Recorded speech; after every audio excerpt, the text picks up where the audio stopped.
Hey guys, welcome to Nerdarchy, for nerds, by nerds. I'm Ted, hanging out with some of the colleagues today. Dave. Nate. And today we're going to talk about save or suck.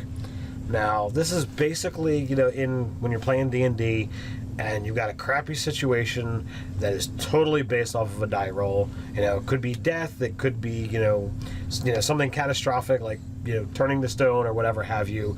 Some DMs use it, some DMs don't. So what's your opinion, guys? All right, so was it 3.5 that got rid of save or suck, or did they really work towards that with 4th? I think that was more in 4th. Yeah, 3.5 still had save or suck. I think so. So, yeah, I mean, we, in 2nd edition and 1st edition, we just called it death rolls.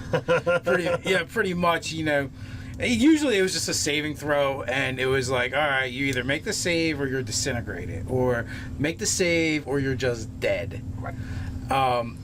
Now, we going back through the portals of time, when we played 2nd edition, this guy actually had a mage that, we've possibly talked about this in other videos, the White Book of Death. I was thinking about talking about it for a particular video.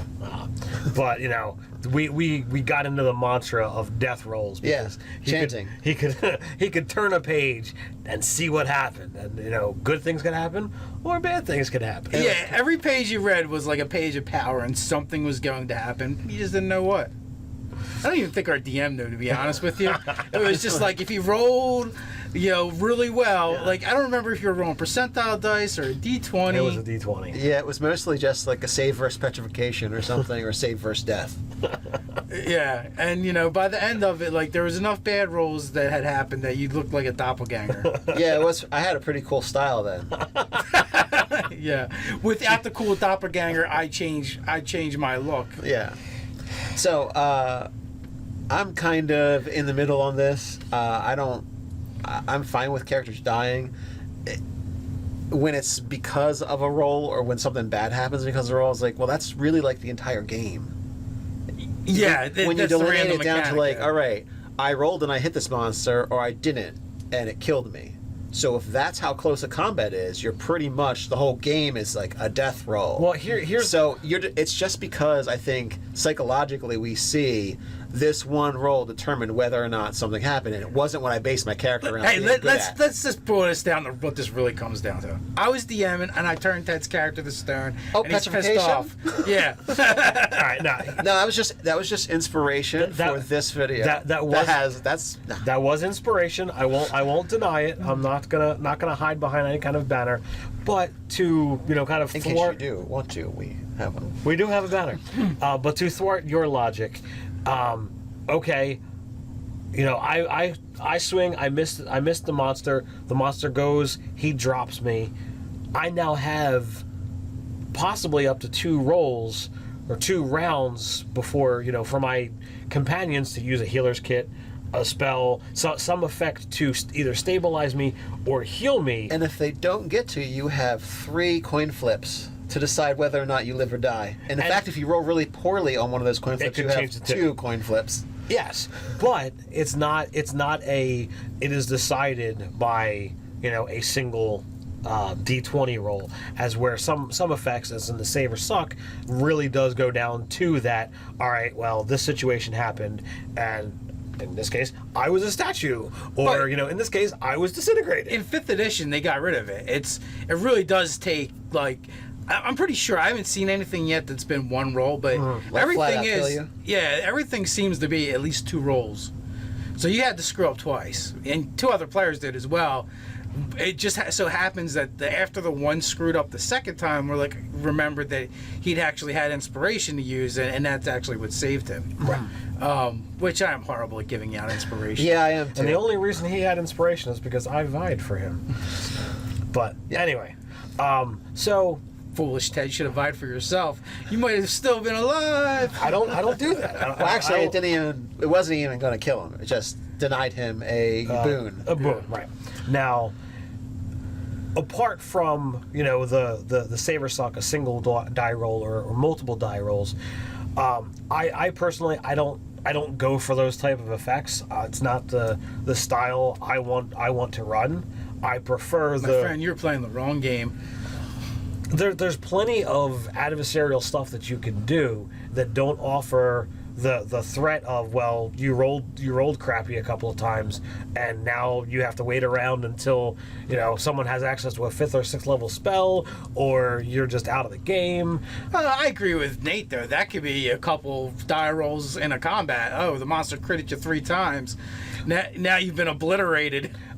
But in those cases, you would wind up getting dropped unless you're playing a very low level game. Crits really have to go into astronomical numbers in order to have a chance of instantly slaying you. Once you've reached 3rd level, those numbers just don't really exist. 40 points of damage. Well, if you're 3rd level and have 25 hit points, you got to go down to negative 25 from a single attack. So yeah, 40 points of damage if you're already low. And if you're at 1, it's only 26. Right. So it's possible, but like I said, you're not usually fighting those kind of power level monsters. We're also saying on a crit too, so you're doubling the damage. So those kind of monsters don't necessarily have to be nearly as powerful. So let's also say argumentatively, I've noticed that when you DM, sometimes you roll a die after someone says something or does some role playing or whatever, and that die influences what occurs. Now, I'm not saying anyone's been turned to stone in your game, but I have not received any goodness out of that die roll, even though I think my idea was pretty good at the time. And then it was just like, meh, it was lackluster because of a die roll. So on that same principle, like petrification, and you don't get a special boon. Well, that's similar, I think, a bit. But back to the Saber Suck, I actually had a lot of fun playing that character that almost died like every game, a few times a game. That was just attention to the game. Like honestly, I've seen DMs add hit points to monsters to make the combat. It doesn't really add anything to the game for me. But that die roll that determines your fate. That adds a whole lot to a whole nother dimension to the game where everyone's watching, they want to know what you roll, but that extra 3 rounds of combat, no one will ever remember. And if you were tired at the end, you definitely woke up when you got to make that die roll. Yeah, it's just so memorable. That's why I roll my dice out in front, and whatever happens, because it creates those memorable moments. Okay. Where that behind the screen bullshit, in my opinion, doesn't. It really your monster didn't die in round 2 or 1, it died in round 3. No one will remember that. No one will talk about that combat ever again. It'll just fade into antiquity. Where where we played the game and the very first round you banished the demon. That's exciting. That's something people remember. I could have did something and fudged it or whatever, so it stuck around, but that wouldn't have been memorable. The demon's death roll. Yeah, that's how I roll for players and and the monsters. It's just more fun that way, in my opinion. I'm a behind the screens guy, so. Well, there's advantages and disadvantages to every style of DMing. I personally I'm not into the Saber Suck, but you guys out there, you guys want to continue the debate down in the comments below. Let us know how you run, what you like. While you're doing that, feel free to click like, share, even subscribe. While you're at it, you can check us out at nerdarchy.com. You also join the conversation over Reddit. So until next time, stay nerdy.